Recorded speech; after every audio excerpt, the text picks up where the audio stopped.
కూర్చోడమ్మా. ఎందుకంటే మనమే మోడల్ కావాలి, మన బీ కోడ్ నుంచే స్టార్ట్ కావాలి. ఈ లక్ష్యం సాధిస్తాం అందరము. మన బీ కోడ్ను మన ప్రాంతం మనం ఇక్కడి నుంచే మొదలుపెట్టింది ఏం కావాలి? సందేశాత్మకం కావాలి. ఎవరికి? మిగతా స్కూళ్ళకు కూడా మనం చేసే కార్యక్రమాలు మిగతా స్కూళ్ళు, మిగతా పేరెంట్స్, మిగతా ఉపాధ్యాయులు కూడా మార్గదర్శనం కావాలి. ఏ కార్యక్రమాల్లో?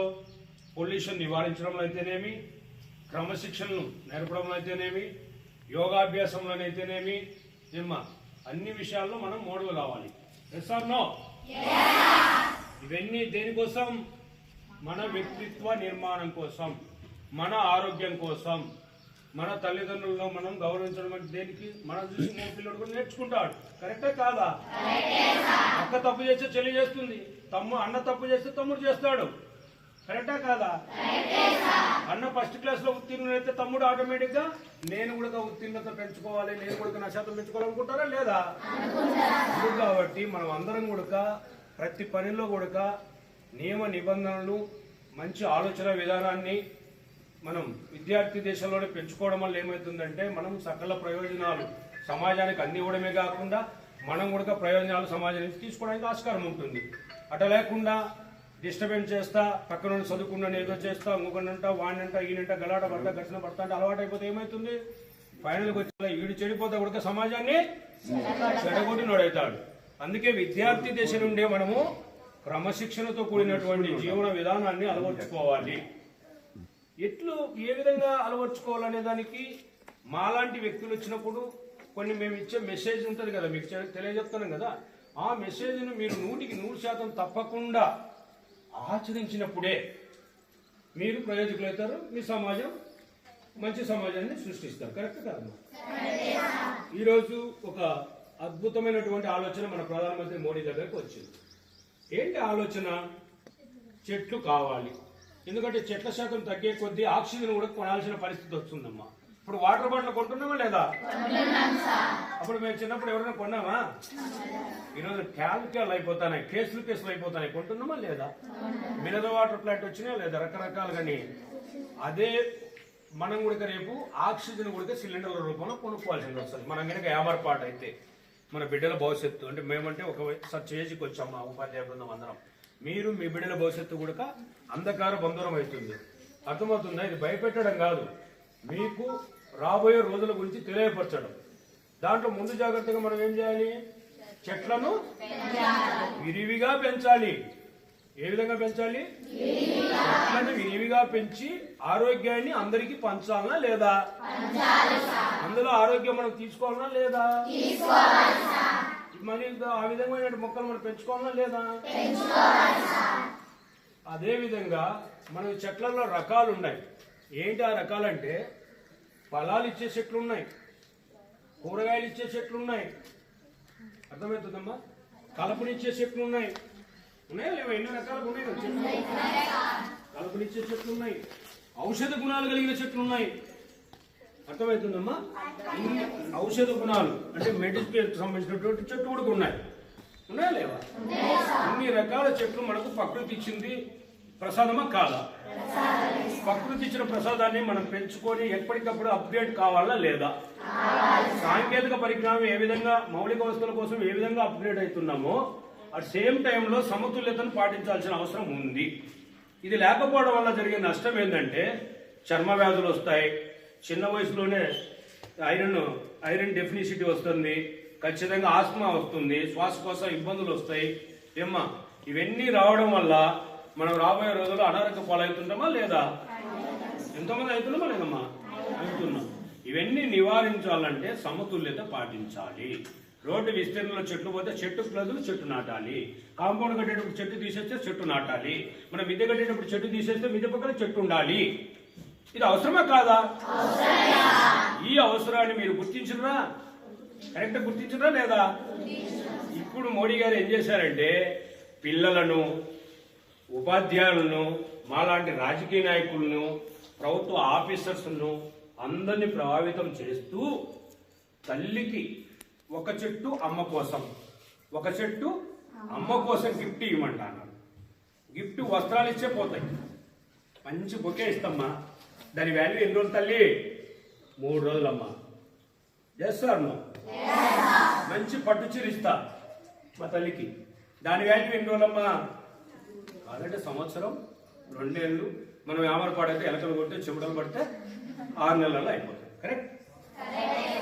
అదే ఒక మొక్క మనం ఇస్తే మన జనరేషన్, మన తల్లి జనరేషన్ అయిపోతుంది, మళ్ళా జనరేషన్ అయిపోతుంది, మన బిడ్డల జనరేషన్ లో కూడా పెరట్లో మొక్క ఉంటుందా ఉండదా? తద్వారా ఎన్ని ఫలాలు తీసుకుంటాం మనం? చాలా అనుభవించినమా లేదా? అర్థమవుతుందమ్మా? ఇలాంటి చెట్టును పెంచడంలో అమ్మకు గిఫ్ట్ ఇద్దామా లేదా? చెట్టును మీ తండ్రికి ఒక చెట్టును గిఫ్ట్ ఇద్దామా లేదా? మీ ఉపాధ్యాయులకు ఒక చెట్టును గిఫ్ట్ ఇద్దామా లేదా? అర్థమవుతుందా? మీకు అన్ని అర్థమై ఉంటాయి. మీకు చాలా క్లాస్ గా ఉన్నారు సార్. మన పిల్లలు కూడా చాలా ఉత్సాహంతో ఉన్నారు. సమాజం పట్ల ప్రేరణ, ఆ ప్రేరణ శక్తి కూడా బిడ్డల్లో ఉంది సార్. చాలా గమనం శక్తి ఉంది. నేను చాలా ఆనందంగా ఉందమ్మా. మీరు ఇప్పుడు చేయాల్సిన పని ఏంటంటే, రేపు శనివారం రోజు 6వ తారీఖు జూలై 1వ తారీఖు నుంచి 6వ తారీఖు వరకు వారోత్సవాలు పెట్టారు మన ప్రభుత్వం చెట్టు నాటేదానికి విరివిగా. దాంట్లో భాగంగానే ఒక చెట్టు అమ్మ కోసం మంచి పథకం కదా మోడీ గారు చేసింది. బిడ్డలకు, తల్లికి, తండ్రులకు అందరికీ అవినావ సంబంధం పెరిగిందా? తల్లి పట్ల గౌరవం పెరిగిందా? బిడ్డ తల్లికి చెట్టు ప్లాంట్ ఇవ్వడం వల్ల అమ్మకు గౌరవం పెరిగిందా?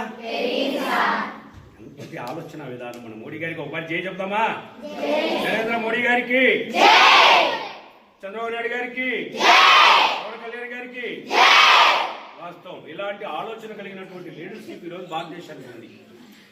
మనం ఏం చేయాలి? ఇంకా కార్యనిర్వహణలో పెద్దలు సూచించిన మేరకు చెట్టు నాటే కార్యక్రమాలకు వెళ్దాం. ఇప్పుడు మీరేం చేస్తారంటే, రేపు 6వ తారీఖున జనసంఘ్ పార్టీ స్థాపించినటువంటి వ్యక్తి శ్యామ్ ప్రసాద్ ముఖర్జీ చాలా గొప్ప వ్యక్తి. ఆయన భారతదేశానికి ఆ రోజుల్లో తొలినాళ్ళలో అఖండ భారత్ కోసం భారత్లో నుంచి ఏమేమి విడిపోయినాయమ్మా? నేపాల్ విడిపోయిందా? నేపాల్ విడిపోయిందా? పాకిస్తాన్ విడిపోయిందా? బంగ్లాదేశ్ విడిపోయిందా? కాశ్మీర్ కూడా ఆక్రమిత కాశ్మీర్లో అట్లే ఉందా? చైనా దగ్గర కొంత భాగం ఉందా? ఇవన్నీ కూడా ఆ రోజు విడిపోయే రోజే అఖండ భారత్ను ఖండాలుగా చీల్చకుండా ఒక ఆగర్భ శ్రీమంత కుటుంబంలో పుట్టి చిన్న వయసులోనే హైకోర్టు న్యాయమూర్తి అయ్యి విశ్వవిద్యాలయాల్లో మంచి ఉత్తీర్ణ శాతంతో పట్టాలు పొంది 33 ఏళ్లలోనే వైస్ ఛాన్సలర్ ఒక యూనివర్సిటీకి అయినటువంటి ఘనాపాటి మన శ్యామ్ ప్రసాద్ ముఖర్జీ గారు. కేంద్ర మంత్రివర్యులు కూడా ఆయన. అప్పట్లోనే కేంద్ర మంత్రివర్యులు నెహ్రూ, గాంధీ గారు నిర్ణయాలు తీసుకున్నప్పుడు వాళ్ళ నిర్ణయాలను వద్దు, భారతదేశంలో ఇవి ఉండాలా, కనీసం ఆ పాకిస్తాన్, బంగ్లాదేశ్ ఇవన్నీ పోయినా కానీ చిట్ట చివరన కాశ్మీర్ అయిన మనలో ఉండాలనే ఒక ఉద్దేశంతో చాలా నిరసన దీక్ష కార్యక్రమాలు పాల్గొన్నారు. ఆ ప్రభుత్వాలు ఏం చేశారంటే ఆ మహానుభావుడిని తీసుకెళ్లి జైల్లో పెట్టడం జరిగింది. మే 12వ తారీఖు 1953లో తీసుకుపోయి జైల్లో పెట్టడం జరిగింది. జైల్లో పెట్టిన తర్వాత జూలై 23వ తారీఖున ఆయన పరమపదించడం జరిగింది. బలిదానం అంటారు దాన్ని. ఎందుకంటే ఆయన మరణం ఒక మిస్టరీ, అంటే రహస్యం. ఇంతవరకు కూడా ఏ ప్రభుత్వం తేల్చలేదు సార్. ఇటువంటి గొప్ప వ్యక్తి పుట్టినరోజమ్మా. మొన్ననే బలిదానమైన రోజు వచ్చింది జూన్లో. ఇప్పుడు జూలై 6వ తారీఖున ఆ మహానుభావుని పుట్టినరోజు వచ్చింది. ఆ పుట్టినరోజు మనం ఇక్కడ ఒక పండగ వాతావరణం మాదిరి మన ఏరియాలో కొంతమంది నాయకులు పిలిపిస్తాం. మీ పేరెంట్స్ కూడా ఇక్కడ పిలిపించండి. తదుపరి కార్యక్రమం మన స్కూళ్ళు, మన బిడ్డలు, మనం ఎలా ముందుకు పోవాలా, చదువుల పట్ల ఎలాగా పోవాలనే దాని మీద మంచి డిస్కషన్ ఉంది. రామసుబ్బారెడ్డి సార్ వస్తారు. మీరందరం కూడా పేరెంట్స్ ఆ రోజు వీరుని ద్వారా మీరు ఇక్కడ తీసుకొస్తే మీ పేరెంట్స్ చెప్పి మీకు మొక్కలు ప్రదానం చేస్తాం. ఏమ్మా అర్థమైందా?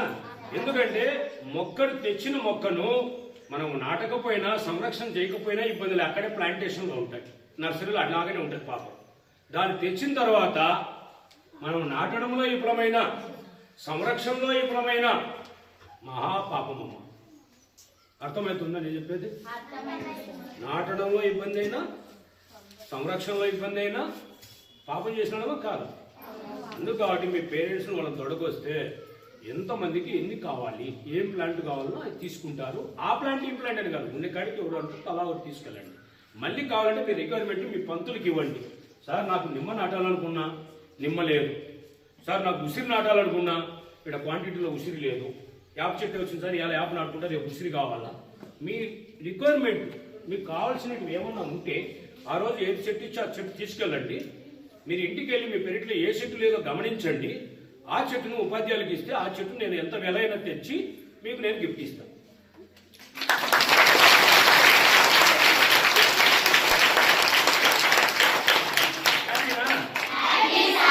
ఆ రోజు మనకు డిసిప్లిన్ ఉండండి, ఎందుకంటే పెద్దలు వస్తారు చాలా మంది.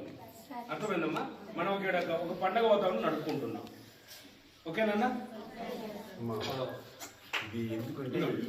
అందరికీ శుభాశీస్సులు. ఉపాధ్యాయులకు అందరికీ నా కృతజ్ఞత అభివందనలు.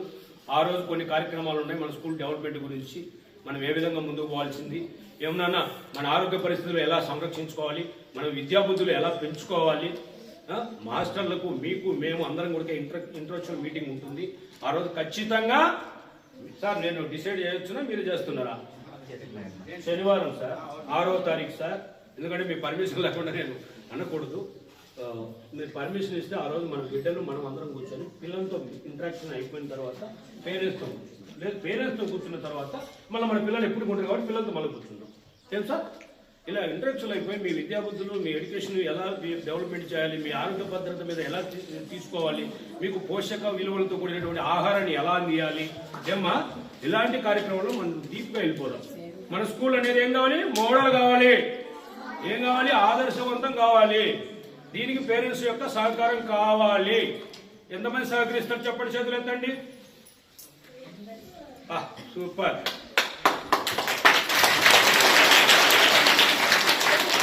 అందరూ కూడా మీ పేరెంట్స్, తల్లిదండ్రులను, అమ్మ లేకపోతే నాన్నను, నాన్న లేకపోతే అమ్మను, ఇద్దరు కూడా పనులు ఉంటాయి. పాప మీరు ఉత్సాహంగా చేతులు ఇచ్చారు.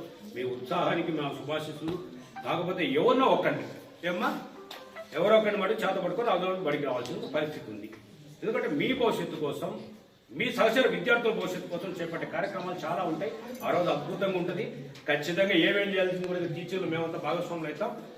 మంచి మెసేజ్ ఇచ్చారు. నేను సిద్ధంగా ఉండా మన స్కూల్ను మనం డెవలప్మెంట్ చేసుకోవడానికి అందరూ సహకారం కావాలి. Thank you.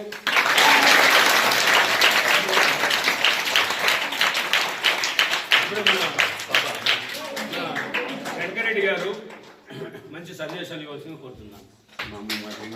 మాట్లాడతాను. ఎందుకంటే ఇది తల్లికి గుర్తుగా చెప్పేదంతా నేనా మీ తల్లి మిమ్మల్ని ఎప్పుడు అనుకునేటట్టుగా ఆ చెట్టును దృష్టి మీ తల్లి గుర్తుకు వచ్చేటట్టుగా నాటండి. అది మీ ఎప్పుడు మీ హృదయంలో ఉండాలి మీ తల్లి.